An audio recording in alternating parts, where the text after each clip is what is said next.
Hi, it's Dawn from Dawn's Dirt. Welcome to the episode today. We are really excited to have Nicola Irving with us. Today we are diving into the world of high-quality, locally raised pork with Irving's Farm.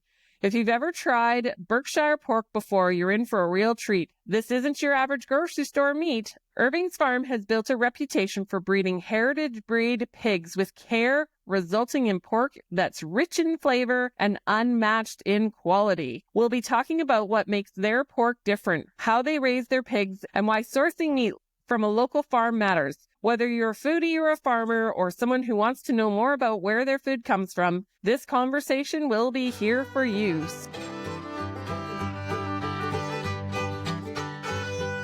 Thank you so much for joining us. Hello. Welcome here. So excited to have you. If you could just tell me a little bit about who you are and what you do. Okay, so my name is Nicola Irving. I moved here nearly 20 years ago from England with my husband Alan. I worked in agriculture back in the UK. Actually, I was a dairy nutritionist, so nothing to do with pigs. And we moved here and quickly discovered that we couldn't find good English sausages, and that got us into the world of pork. So we started experimenting with some recipes in a little kitchen in our basement and tested it on a few of our Canadian neighbors, and they were quite amazed by how good it tasted.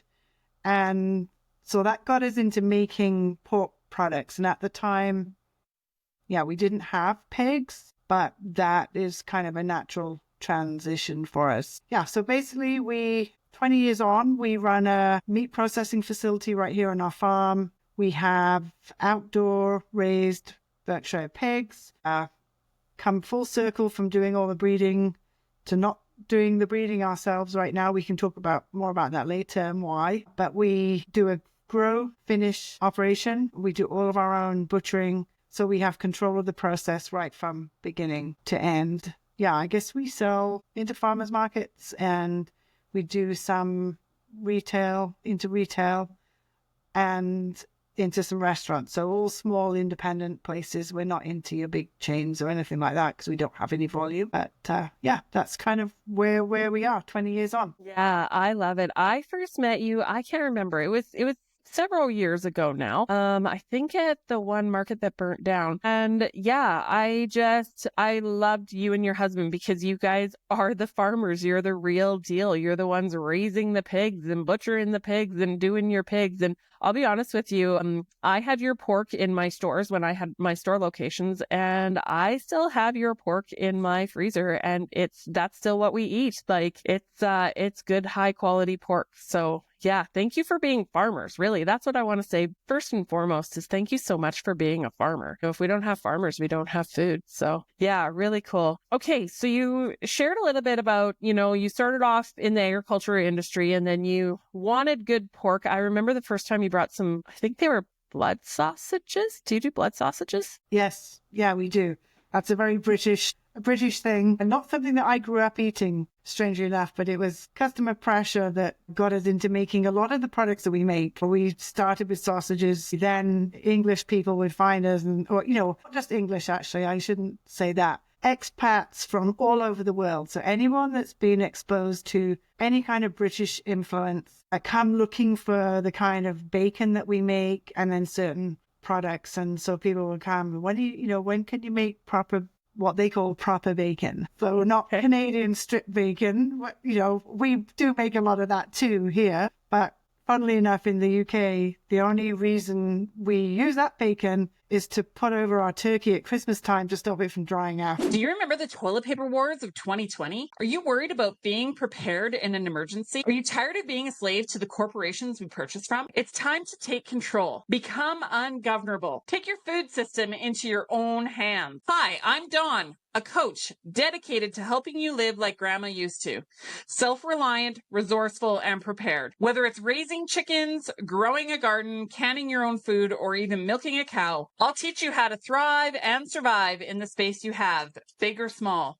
We can even potentially make some money off your homestead. Visit Dawn's Dirt today to book your free jumpstart call. Together, as a team, we can get you self-reliant and ungovernable. We, the people, have the power to take back control. Remember, if you give a man a fish, he eats for a day. But if you teach a man to fish, he eats for a lifetime. Let's build a better future and a community, one skill set at a time. Interesting. So, well, I'm just curious about that. So, okay. So what's the difference between English bacon and Canadian bacon, I guess? Okay, so it's the cut of pork that it's made from. So we make pork belly, is also known as side pork. And so that is what makes side bacon. And I think here in North America, it's just called bacon. It's your traditional strip that's sort of half fat, half meat, and is pretty much always smoked. And that's what is called bacon here. Back in the UK, we call that streaky bacon, I guess, because of its physical appearance. It looks kind of streaky.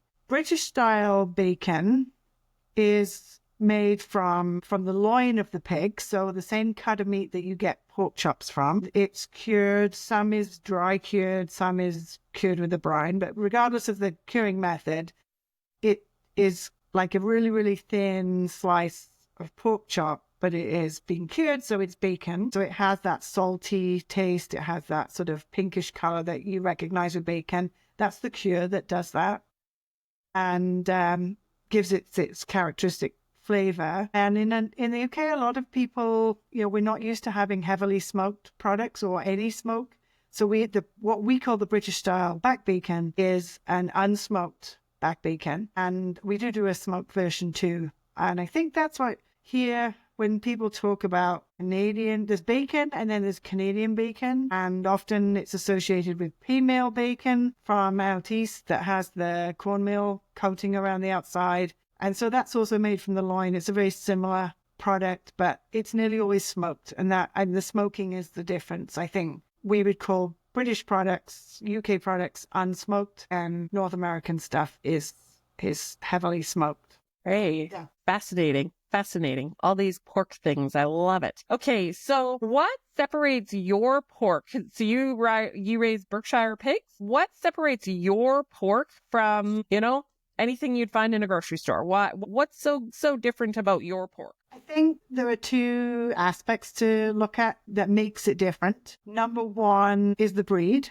So we're working with the Berkshire. Berkshire is a county in England. And actually back in England, we would pronounce that Berkshire, not even Shire. That Shire pronunciation, again, is a very North American thing. And we just naturally say it like that now. But Berkshire is a county in England, just west of London. And that's where the Berkshire pigs were originally discovered back in the times of Oliver Cromwell. So hundreds of years ago, and the troops that were out there fighting found these wild pigs and kind of caught some and realized they were delicious and kept them, domesticated them. And apparently there has been a royal herd of pigs, Berkshire pigs, for sort of since then. It's ongoing. So the pig is a black-haired pig. Its skin is black, actually, until it goes through the slaughter process. And then once it's been through the slaughter process, there's like a pigment that comes off the skin. So it then looks like a normal pink pig.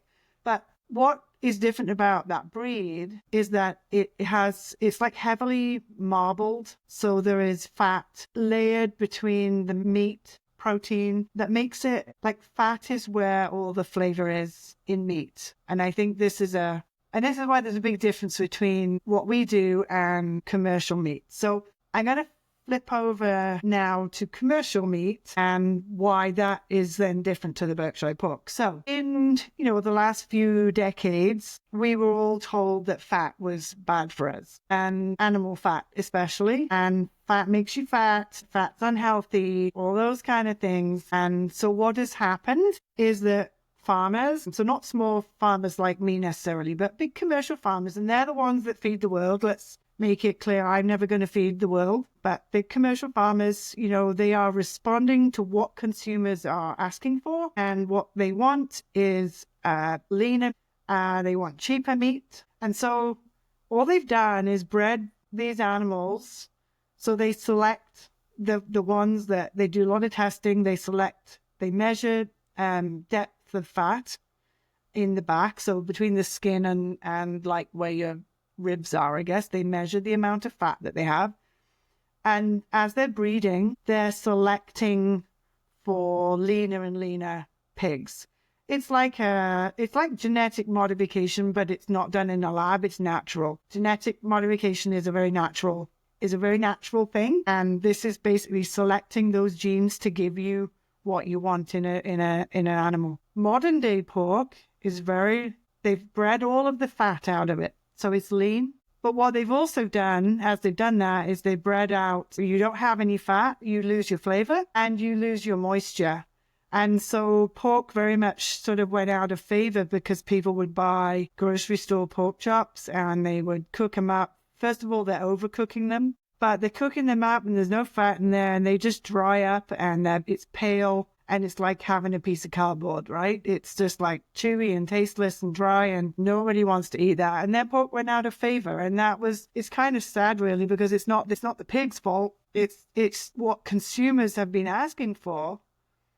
And the farmers have just bred and given the people what they want, but then the people don't like it, right? So when we work with a breed of pig that is old-fashioned and still has some of that marbling in there, it gives people a taste of old-fashioned pork. And I often get customers saying, well, it tastes just like what my grandma used to raise on the farm, because that's basically what it is. And so the second aspect of that is commercial pork. You know, people want cheaper and cheaper food. And I always feel like that there is no such thing as cheap food. There's always somebody pays for it somewhere along the line.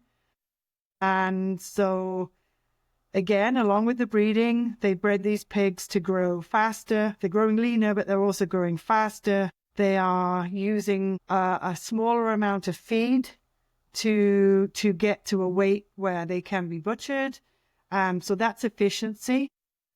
And unfortunately, the pork industry, the commercial pork industry right now is not as bad right now as it has been in recent years. But these poor farmers there's so many of them going out of business because they're just losing every animal they sell. They're losing money on, and they sell most of them on contract. They have to meet certain standards in terms of weight and amount of fat and depth of the loin, and they get paid on that. They get penalized if they don't meet their requirements. And it's the big companies that are basically dictating and controlling that. And these farmers are not getting paid fairly for what they're producing. So I have no gripe with commercial pig farmers. They're trying to make a living, but I would not want to be one of those people. And so doing what we do just gives us, it doesn't matter to us if one pig is, 10 pounds heavier than another, or it has more fat on its back than another one does. And they do vary. They're a little bit like us humans. I find that we can have pigs all out of the same litter, and because we get to grow them and then we get to see all of the carcasses because we're cutting them ourselves. And you can get even in the same family, you can get some that are really, really lean and don't have much fat at all, and some that are have way more fat. So I kind of feel like they're a bit like us humans. Some of us are more predisposed to having fat, and it's not necessarily genetic, right? I think it must be genetics, but it doesn't seem to work out that way because they're siblings and they're not all built the same. And I think we see that in human families too. So, but then the very last thing that makes us different is that we are growing our animals more slowly. They don't get anything special necessarily for feed, not a lot different to maybe what they would get in a commercial, but they have access. So you feed them. Sorry, what do you feed them? It's whatever grain. So we have about 40 acres here that we grow grain on. We don't have enough land to have our own equipment. 40 acres does not warrant buying a combine and things. So we have a neighbor that kind of does that. We contract them to do that for us. They plant it and harvest it for us. And then we have bins here. It goes in our bins. So it's whatever we grow. And then we balance it with a vitamin mineral supplement. And then the pigs have access then to forages all year round. So forages can be grass or weeds or whatever is growing out in where they roam. And then in the winter, forages are preserved grass. So hay, they also get straw for bedding, but they do eat quite a lot of the straw too. They eat dirt, they eat roots, they eat whatever they can dig out of the ground. They're quite destructive animals, but they basically will eat anything And then, we throw over the fence things that, I don't feed them scraps necessarily, but I think fall is a really nice, bountiful time for them because we get pumpkins, we get apples. People bring us buckets and buckets of apples and we chuck them in and it's like treat day for them. And pumpkins, the kids at the local school will bring us the pumpkins when they're done with them. And again, the pigs think that it's like their Christmas, I guess. Yeah, so that's what we feed them. And so whatever forages we give them too. So they kind of have a balance. It's not entirely grain, but pigs are omnivores, so they don't do well on solely forage-based systems. Like pasture-raised is a big sort of, to me, like a buzzwordy thing.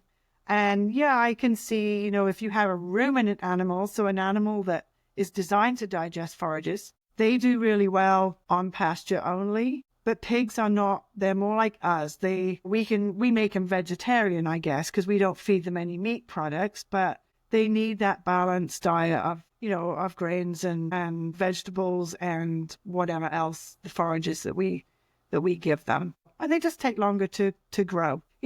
We have them in batches, and when they're ready, they're ready. And if they get a little bit heavier, well, that's what they do. We butcher every week of the year, so it's whatever is ready at the time or whatever we can catch sometimes. When they're running around in the field, occasionally we have a really big overweight one come in and we're like, where have you been hiding for the last few weeks? Because we're avoiding, Monday night is our sorting, loading in the trailer kind of event. And it's funny, there's obviously some that are smart and they disappear when it's time to go to the slaughterhouse, unfortunately. And I love it. I love it. Wow, man, that is so much information. And there's so many things that I'm like, what a great point. What a great point. What a great point. I love, love, love how you talked about genetic engineering and genetic modification. I think there's a lot of misconceptions in society about those things. Yeah. And so to hear from a farmer's mouth that your pigs are just natural and that pigs are they're not modified. They're just bred differently. I really appreciated that. And I love too that you spoke to the commercial system. As you know, I was a farmer for a long time, and I know the people in my industry, in the greenhouse industry, and I appreciate them. I love them. They've helped me. I couldn't speak anything bad by the commercial industry at all, but there is a time and a place. And so, I really appreciate you talking about that as well, because, there are misconceptions even with that too. And I like how you talked about how it's consumer driven. And so consumers wanted less fat. And I personally think that's a misconception that we need less fat. I like butter. I like your pork. I like the fat. Yeah. I think it's really important to us as humans. And then I also appreciate too, how you talked about pasture raised versus, omnivores and things like that. I think there's a lot of in society right now, and that's part of the reason why I'm doing the podcast. There's a lot of, well, this is good and that is good and this is a buzzword and that's a buzzword. And, where does the truth lie? And so thank you you're a farmer. You've got boots on the ground. You are handling those pigs, right? You're chasing the pigs and you're trying to catch them and they get away from you sometimes. But you know your industry. You know your industry inside out and backwards, and you've been a farmer for many years. So thank you for all of those points. Couldn't agree with you more. Honestly, couldn't agree with you more. Okay, so could you walk me through a day in the life of a pig at your farm? And then maybe could you touch on, because you said you raise them and butcher them, but you're not farrowing. I think that's the right word, farrowing them out. You're not making the babies. Can you tell us a bit about that as well? Yeah, sure. Well, let's start with that point. So when we first started this, I still consider us to be small scale, but we were sort of micro scale. We were just playing with it really to begin with. And so we started our meat shop. I guess the meat shop bit started first. We were just buying in pork when we first started making our sausages. And then I think within the first 12 months of being in business, we got into raising the pigs ourselves. It was a very steep learning curve. We had never raised pigs ourselves. I learned about them at university, and had seen them in barns, but I had never actually had them on our own property. And so That was a very steep learning curve. But I would consider after this many years that, we know how to handle pigs pretty well. Now, as we were growing, so we moved farms about 3 years into the business, we moved to a new farm.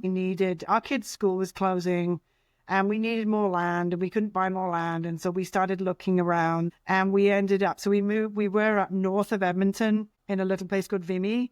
And then we moved from there and found the place where we're at near Round Hill, which is about 30 kilometers north and east of Camrose. And so that we've been there ever since. And so when we first moved here, we had some buildings and we were running, we had our sows, and we were even working with registered purebred Berkshire pigs, and then decided that, well, if we're not doing breeding stock, we don't need to be paying all this money to register them. If they're just going to end up in somebody's freezer, we know that they're purebred. What does it matter, right? They don't need to have a name to taste good. So we decided that was one thing we discovered early on. We also struggled with, so when you have a small number of pigs, I think we had about 7 sows initially. Well, 2 initially, and then we got up to like 7 or 8, and then we were breeding our own replacements. And we had boars, so you need to have a boar. Obviously, you're going to get babies, you've got to have dad, right? So we would have a boar, but then, the boar, we had a big boar, but then he was too big. I guess this is kind of like physics. He was too big to be on a young female pig is called a gilt, that never had babies before. And the big boar was way too big to mount on and service a gilt. So then we needed to have another boar. So we would have a young boar and an older boar, and that was fine. But then if you're keeping breeding stock back, if you're keeping young animals, so we would select the ones that we thought were true to breed type and, had the nicest sort of looking bodies and carcasses. And those are the ones. So this is genetic selection again. I was just thinking that. I was honestly just thinking that you're genetically modifying your pigs, and I love it. Yeah, because when we're looking at them, and this is, some people might think this is like mean, but this is food. If you want to eat meat, you have to deal with this stuff. So when we were looking at these young female animals and decided, were they going to go for butcher or were they going to stay and breed new pigs, we actually look at them and say, okay, they've got a really nice long back. That means they've got a long loin. That means lots of pork chops. And they have a really nice big fat back end, which is ham, right? That's our ham. Berkshires naturally have very short legs. They're a very efficient animal. And so when we're looking at the animal and deciding what to breed for future pigs, we're actually choosing animals based on what we think the carcass is going to be like, because that's the whole point of why we're breeding them. And so, yeah, we would have big boars, small boars, trying to do it all. But when we came to then want to breed the ones we kept, you can't use the same boar, because basically you'll be breeding to their daughter. And that's a big no-no. Now, because Berkshires, they're a heritage breed. They're not on any endangered lists, but they are still considered somewhat rare. And so finding new genetics was very, very hard. So the fact that they even came to be in North America, and by that I'm meaning like the United States and Canada, was because they came over from the UK about 300 years ago.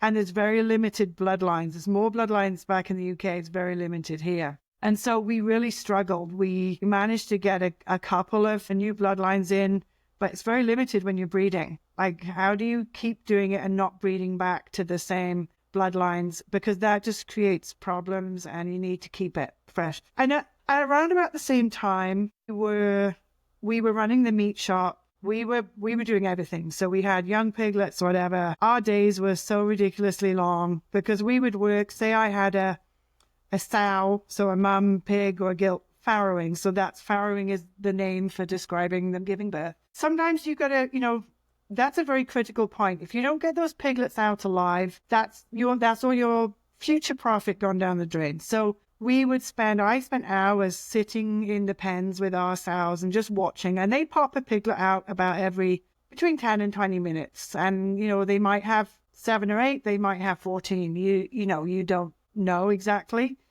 So big litter sizes. So I have a question. Can I interrupt you, actually? I have a question on that. So you mentioned, and then I've got thoughts too, but you mentioned that you had to get them out. What does that mean? You had to get them away from the mom? Okay, no, we'll just make sure that they were born alive. Yeah. Because sometimes they will give birth on their own. You don't have to intervene as much as you would, say, with sheep or cattle. I feel like people have to intervene more with both of those species, but pigs generally give birth fairly easily. But sometimes the piglets come out and they might have the membrane stuck over their face or whatever. If you think about a pig having, between 7 and 14 babies, they can't get up between having each one. Like a cow would get up very shortly after giving birth and start licking the calf, or a ewe will get up after having lambs and they start licking them right away, and that stimulates and that removes any membrane stuck over their face, whatever. But pigs, when they're basically popping one out every 10 minutes, they don't do that. They lie there. And so that piglet is really, it's up to its own devices to shake itself off and then get on its feet. And then the first thing they do is wander around to mum's belly and they try and latch on a nipple, right? She's got all these nipples there lined up. So they're popping them out one end, they're coming round, getting on, and they're drinking. That's a natural instinct. But yeah, mum can't get up and down in between, and she doesn't lick them. So I think in commercial operations, and I haven't worked in them on this, but they tend to farrow in crates. And I don't disagree with that for a short period of time, because what it does, it allows those piglets to get away from mum and not be rolled on or stepped on or what have you. So, the numbers matter. Like metrics for growing commercial pigs is, the number of live piglets per sow per year. Those are metrics that they track, right? That's really important. And so for us, it's not ours or having their babies in a straw pen. We do make a little area for the piglets to be able to go and lie in under a heat lamp when mum can't squash on them. But the reality of having babies in a straw bed is that they can get squashed. And, so it's a trade-off. Do you put them in a crate for a couple of days, or do you let them be loose and free, which, for us is the natural way to do it? But, there's also losses that way, and piglets die. And sometimes whole litters die because mums lie on them. They're not actually some are better mothers than others, but it happens a lot. And that's why commercial guys do it in crates, because they can't afford the losses. I just have a few things to say here, if that's okay, because I appreciate all this information, because I do find because I'm in the homesteading world, I'm a homestead coach now, teaching people how to do these things. I had sheep and I've had chickens and I had the greenhouse and the gardens and things like that. I just appreciate the fact that you're just laying it out in real time, in real whatever, like that if you're going to have animals, I've always said it, like if you're going to have animals, you're going to have dead animals. And the ideologies, I was just talking to someone this morning, I was saying sometimes the ideologies, like the pasture-fed, all those things, sometimes the ideologies of homesteading or the ideologies of farming or the ideologies get in the way of the actual farming. And pigs are food, chickens are food, vegetables are food, sheep are food. Like, I just appreciate just the real side of it. And I don't question at all your care for your animals. And I like how you explain the trade-off, this or that. And in one way or another, an animal is going to potentially suffer either way. So thank you for the realism of that. Yeah. And it is, where there's life, there's death, right? And at the end of the day, if you're running it as a business, we have to make a living off it. And sometimes it's a numbers game. So, the numbers don't get in the way of welfare. Make that clear. We would not have an animal suffer, but, it matters. So, going back to the story, I would sit for, sometimes 2 or 3 hours with the sow, and I just sit there in the straw with her. Our pigs were very friendly, and, I don't think all pigs you could do that with, but ours were. And just make sure that those little babies get up on their feet. And sometimes we just pick them up, wipe them off, put them on a teat, make sure they're getting that first drinks of colostrum.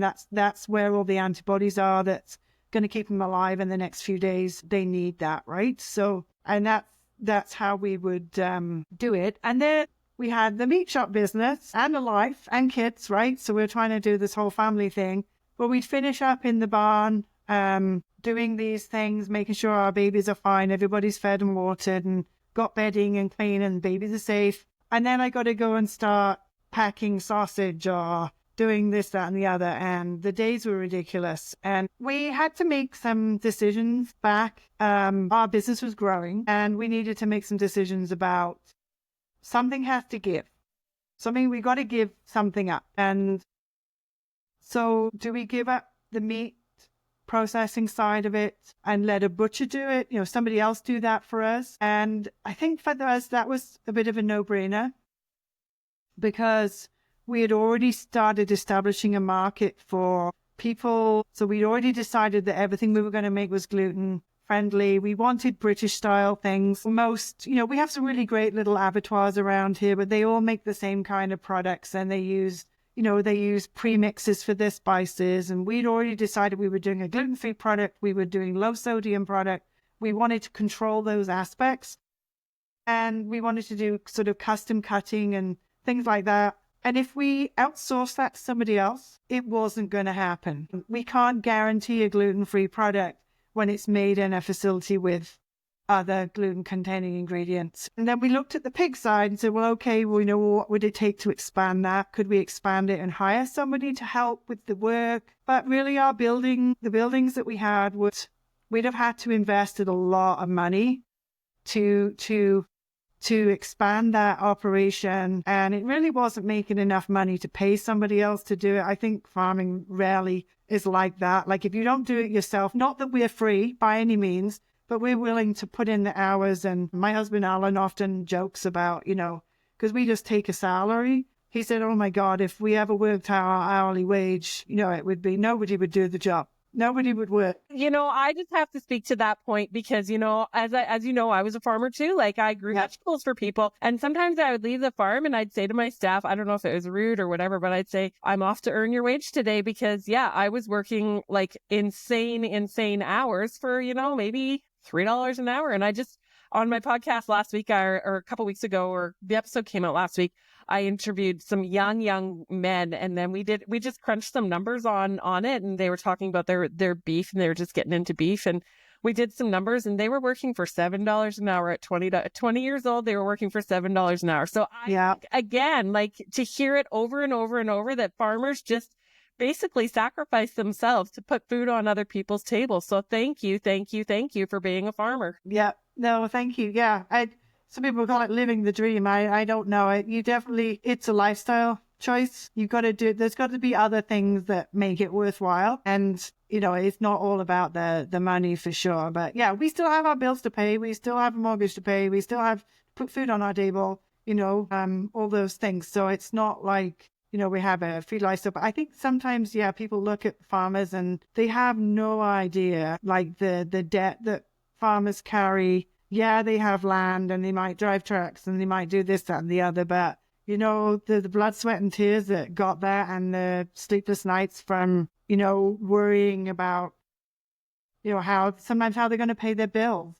I think it's one of those, I'm going off topic a bit here, but I think it's one of those professions where, you take all the risk up front. Machinery and anything to do with it is ridiculous. We have very little control over our markets. Now, we're a little different to that because I'm growing grain to provide feed for my pigs. So yes, it has a value, but I'm not subject to market values. But anyone that's selling a product going into what I call the open market, right? You don't know what the prices are going to be until it's kind of grown or, what happens. You can't control the weather. The weather is the biggest thing that will affect whether you're successful or not. And you have massive amounts of debt. And it's not for the faint-hearted for that. I mean, we're not quite in that category, but it's.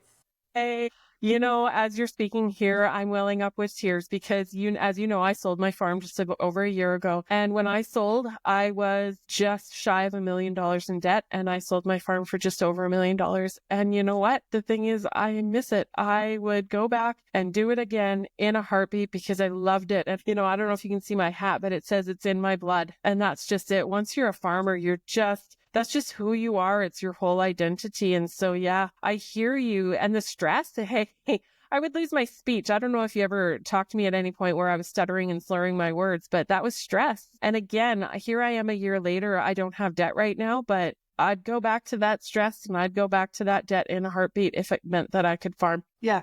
Yeah. You say it's the lifestyle thing, but you still have to live, right? So yeah, for sure. And I made the right decision, for sure. Like, there's no doubt in my mind that I made the right decision. And I do think that there's something for me on the other side here. And I'm actually going to probably get into some chickens and eggs again, because it's all I know. Farming and growing food for people is all I know how to do. Like, you know, I tried having a job this year and got fired. So as you know, I've got a bit of a mouth. And so, yeah. So where do you like, so you don't raise your babies, you don't raise the mamas anymore. So you buy your pigs in, you raise them. Just walk us through that. Yeah. So just when we're talking about buying our pigs in, it's not as simple as just going out and buying young pigs. So when we decided to give up the breeding side of it, we actually found somebody to do the breeding for us. So we were still somewhat controlling that aspect of it. We're not just going to an auction mart or buying things on Facebook, or, you know, it's a little bit more controlled than that. And so we worked with somebody that did it for us. They did a good job for a while, but we expanded and then their situation changed. And so we decided not to continue with them. And it just so happened, it was almost like within a couple of days, we found a gentleman, farms up north of Barhead, and he had Berkshires and he was breeding them for somebody else. But anyway, the contract had ended or whatever it was. And he was just about to get out of them. And we had decided we were looking for someone new, reached out to somebody from Alberta Pork, actually, and said, do you know anybody that breeds Berkshires? Because we're looking for a new breeder. And he said, yeah, hey, connect with this guy. So we got, and I think literally it was a handful of days that we stepped in. It was just the right time. And he said, I really didn't want to give the Berkshires up, but they don't work in a commercial setting. They get penalized for having black hair and what have you. And he said, I would love to breed for you. He's happy because we pay.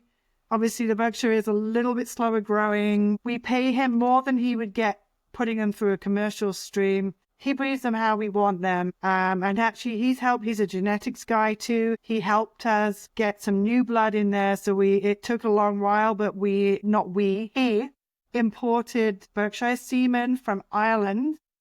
And it took months because of the CFIA and all this stuff going on. But eventually we got some new semen in. And he has been breeding. So he starts by, you do a crossbreed and then you keep breeding and breeding and breeding until your bloodline is I think it's something like 98% pure, something like that. So in our eyes, that's good enough for us. It's purebred Berkshire. So yeah, we have some new blood. So that's great.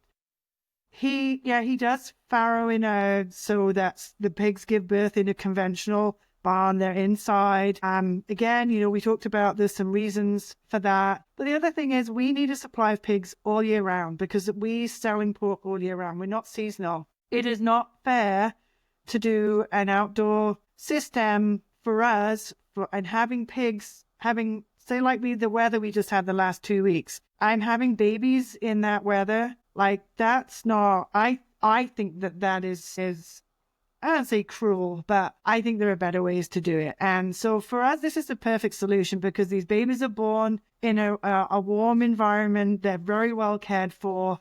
And then as soon as they are weaned off mum, and then they still have 2 or 3 weeks there, and then they come to us. So we pick the time. Again, we wouldn't bring pigs from an inside situation and throw them outside in -30. That's not fair. Sometimes we play with the weather. He'll keep them a bit longer when it's cold. And then we kind of pick our time because we're really transitioning them sometimes by up to 20, 30 degrees. And you know what it feels like for us, right? When the weather swings, and I'm putting a pig from an inside place to suddenly living outdoors. They have to have a period of time to harden off a little bit and get used to the cold and grow more hair. And so we try and do it, as gently as we can. Summer, it's no issue whatsoever. And so a day in the life of our pig basically means that if I just describe how they are. So we have, I never measured the actual acres, but we We have maybe 10 acres of pasture, and then we have a barn. So we talk about a barn. It's not like a commercial barn. It's a building with it's open on one end. Inside is concrete floor, and we have some panels and some sorting pens in there. But basically, we fill it with straw, and the pigs have the freedom to go in and out. We also have some couple of outside shelters. Again, they're just like a horse shelter, 3 sides with a roof, and we put straw in. And then we also have bales of hay and straw sort of set up around the field. And the funny thing is that the pigs, even when it's cold, sometimes they can go in the building and bury themselves in straw, which they do when it blizzards, but even it can still be -20 and that's sun shining, and they choose to be outside. So they get the choice. I guess that's the thing. They're getting sunshine on their backs. That is what contributes to quality of meat. I'm not saying that the barn-raised pig is poorer quality, but I think nutritionally having access to sunshine is good for, and I'm not into all of the things, but I think if you tested there's been studies done that if you test the sort of amino acid profiles of outdoor raised meat versus indoor raised, that you'll find that nutritionally the outdoor raised often is better. I don't know if that's amino acids or to do with vitamins or whatever, but there is science behind it. I'm not just blurting out, oh, it's better than indoors. I agree with you. But yeah, it is. So, and then we mill our grain that we grew. We have a machine that goes on the back of the tractor. It's like a big grinder, basically. So it's a bit like a big NutriBullet or a big Vitamix, right? And we feed the grain in a chute. We throw in the minerals and stuff in another little chute, and it grinds it up and mixes it up. And then we drive into the field, and we have these big hoppers in the field. And Alan does all of this. I don't really do this, but he'll take the lid off. Auger goes up in, and then it basically augers all the feed up into the bin, and then the bin is full. And we put enough feed in those bins for the pigs to last them about a week. So we mill feed and fill feeders about once a week. And pig feeders are kind of neat because they've got these like all these little openings. So it's a big hopper, and then at the bottom it comes out, and there's like little hatches, and there's little metal covers or plastic covers, or depending on the design, that goes over. And pigs are super smart. I think everybody knows that pigs are smart. But they have these like little doors on top of where they get the feed. So they go with their nose, and they put their nose under this little flap. The flap comes up, and then they stick their nose in the hole, and they eat the grain that we milled for them. And so they have access to feed 24 hours a day. They eat when they're hungry. People talk about the terms, oh, you're being a pig, right? People think pigs are greedy, but really they don't. And we found, I think that by having them free access to feed whenever they want it, they actually eat less than if you were trying to feed them twice a day. And then you don't have that frenzy going on. Because I don't know if anybody's been, and you maybe just feed them once or twice a day. When somebody comes with a feed bucket or whatever, there's like, supper's here, right? There's a big mad rush. And unfortunately, some of the more timid animals get pushed out and perhaps don't eat, and they don't grow as well. So having access to feed 24 hours a day is easy. And it's easy for us. Like, we work full time in the meat shop. We're doing markets and this, that, and the other. We don't need to be in there doing stuff. So once a week, Alan mills, fills the feeders, they're done. The other thing that we have here, and we invested in this when we first started doing it, is that we put waterers in. So in our climate here, keeping clean water for animals is very, very challenging. Pigs are very, very dirty feeders. It's like they go with a mouthful of food, and they like put their mouth in the water and slosh it around, and then all the contents of their mouth goes into their bucket. They're just dirty feeders. That's just what they're like. And so when you go with a bucket of water to feed them, you can't fill a bucket and then leave it there. In the winter it would freeze. But the other thing that pigs do is, I talked about them being destructive. They'll drink what they want for being thirsty, but then they'll play in the bucket. They'll get in it, they'll lie in it, they'll whatever.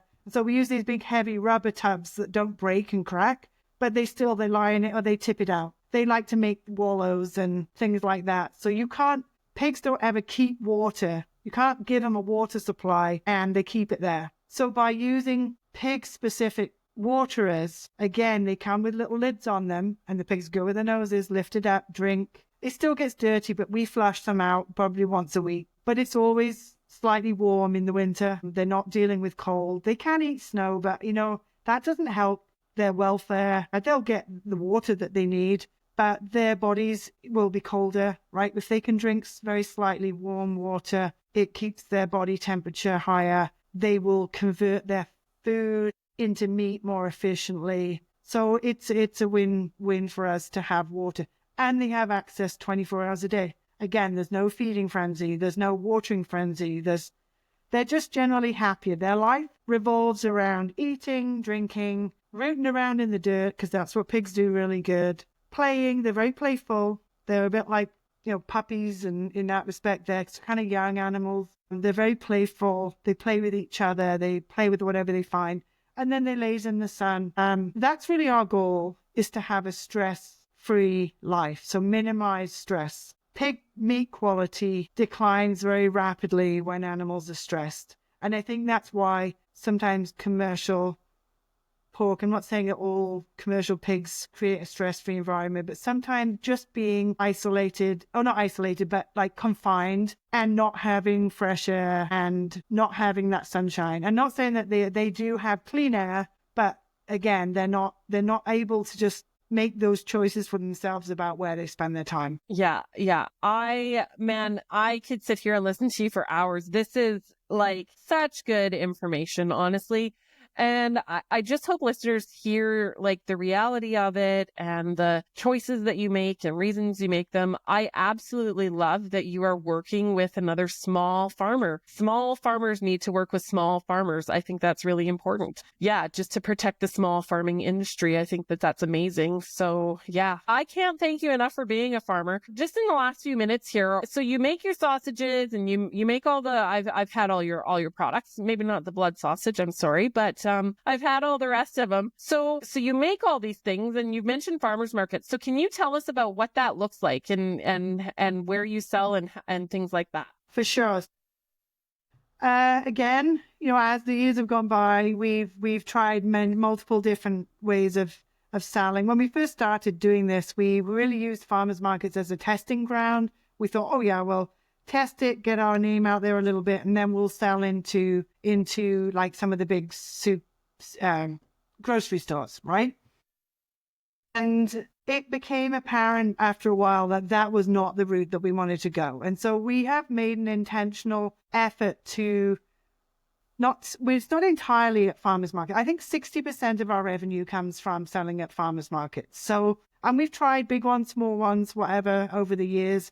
I find that meat is a difficult sell at a farmer's market, especially outdoor ones. So we're dealing with elements of weather. Every vendor outdoors deals with elements of weather, but I'm dealing with a temperature sensitive product. Okay. And I want people to see my product. I'm telling them that it's, the meat is different. It's a little darker than commercial grocery store pork. It's got a little bit more marbling in it. I'm very proud of the meat that we produce, and I want people to see it. But when I sell at an outdoor farmer's market in the summer, I can't display my product. Like, there are ways to kind of put things on blocks of ice, but I really find from a food safe perspective that I don't like that, because the top underneath of the meat might be cool. The top of it is sitting in the sun or whatever. It can't be at a safe temperature. I don't like that. So, displaying is a big problem. We've tried various things over the years, photos of our products, and then it just becomes overwhelming looking at our table, like, what are you actually selling here? It's hard. The other aspect is hauling everything around, right? So we're putting, 50 pound of product into a cooler. I may have another 30 pound of ice or ice packs on top of it, keeping it frozen or fresh. And then I got to lift and carry these 100-pound coolers around with me in and out of the back of a truck or a van or whatever it might be. And I'm sorry, I did that for like probably 12 years, and then I'm like done. I'm not getting any younger. So what we've actually done is transitioned away from some of these outdoor markets, and we have moved to indoor markets where we actually can have display coolers, freezers, and display our product. We can hold bigger quantities of inventory there. And the other thing, a lot of these markets are now they're more than one day a week. So we're at the sort of in Alberta. We're just selling Alberta. But you can find us at the Strathcona Farmers Market every Saturday. And from May 4th, that is opening on Sundays too. They are going multi-day, so that's pretty exciting news. And so we've got Saturday and Sunday there coming. And we've got Bountiful Market, which is a pub, not an approved farmers market, but it's a public market. But that's 3 days a week. We have a approved farmers market in Gasoline Alley. That's 3 days a week. And then again, so these are all, with display coolers and things like that. And then we have a small space down in Calgary at the Avenida Mercantile. So I think that's where I first met you, or those maybe before that, but we first started selling together down there. And so I still sell down there in Calgary. And then, so that's farmers markets. And then the rest really goes through independent retailers like the Italian Center Shops and Amaranth and places like that. And then into some really great restaurants that appreciate good local products. I love it. I love it. And so I have one more question actually around that. Why do the farm direct? Like, why sell at a farmer's market? I already probably know the answer, but why would you sell at a farmer's market as opposed to selling to the warehouse or to the big grocery chains? Like, why is that important as a small farmer, as a small producer? Why is it important to, sell direct to the customers or almost direct to the customers? So, a couple of reasons, I think. Well, probably the obvious one is that the margins are not there. So I could sell my product at a much higher price and give a middleman the cut, and that's good. And then I don't have to go to the markets and this, that, and the other. But that to me, that's not right. I've tried to always keep what we're doing affordable. I mean, yes, it is more expensive than, what you buy in a grocery store, but, what you're paying for is it's a different kind of product, right? So, but still try and keep it affordable. We like the face-to-face. We like to be able to answer customers' questions directly. So even if it's not Alan and I standing at a farmer's market, because we actually don't sell at the markets ourselves much anymore, because we got to a point in our life where we just have to have a day or two off every week, right? 7 days a week doesn't cut it. So yeah, we do that. And we have some really great staff that are selling our products. And we're always on the end of the phone or on the end of an email and answering questions and doing things like that. And I think that the other thing is our business has grown. We don't do traditional advertising, anything like that. I mean, we still try and promote ourselves, but our business has grown through word of mouth. I think, we've been at it quite a lot of years now, but people talk about our meat, and the biggest thing I can do is get it into somebody's mouth. And, they say the proof in the pudding is in the eating, is get people to try it. So we do fundraisers. That's probably the one thing I like to do, because I get to give back to my communities or organizations in a little way, but I also get my product into people's mouths. And then once they've had it, they get a little bit hooked a little bit, and it's like, oh, I got to have more of that stuff. And so word of mouth. And so by having and building those relationships with our customers is absolutely vital, important to us. So we're not just selling a product, we're selling call it a brand, whatever. I don't intentionally create the brand. Really, I in hindsight, looking back now from a marketing perspective, that's what we have done. We did it without realizing it. So the brand is not just a product, it's the service. It's the fact that I will always respond to you within 24 hours of you contacting me. You get the personal service. That there's a real person behind the product that we're making and selling. That is, I think when you go into grocery, you lose that a little bit. And I don't want to lose that. I couldn't say those words more perfectly, because I know when I had my farm, and one of the biggest things, yes, I miss my farm, I miss my customers, and I miss the relationship the most. I miss, the hugs and the kids that would come up and ask for my tomatoes and they tasted like candy, and the parents that would say, my kids won't eat tomatoes except they'll eat yours. They won't eat vegetables, but they like your vegetables, Dawn.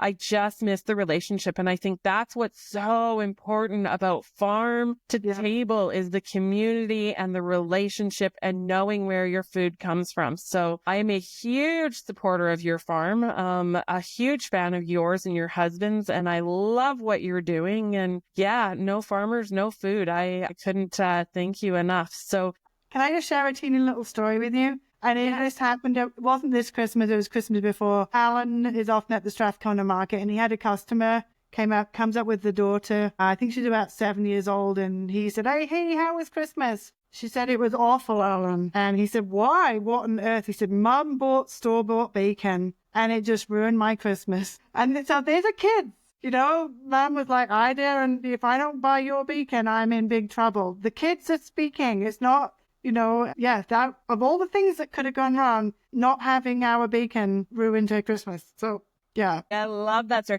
But that summarizes that farm to table, right? Like it's the relationship, it's the quality, it's all of the things that you miss out. And again, I'm not throwing commercial agriculture under the bus, because those farmers are just doing what they've got to do too. They're just getting bigger and bigger and bigger, but it just shows, the relationship and the difference between a commercial product and a homegrown farm fresh tomato or piece of pork, right? So bacon. Consumers, it's a consumer choice. They speak with their dollars. We don't fit everybody's thing. We're not certified organic, anything like that. Also, someone that is very aligned with those values, they're not our customer.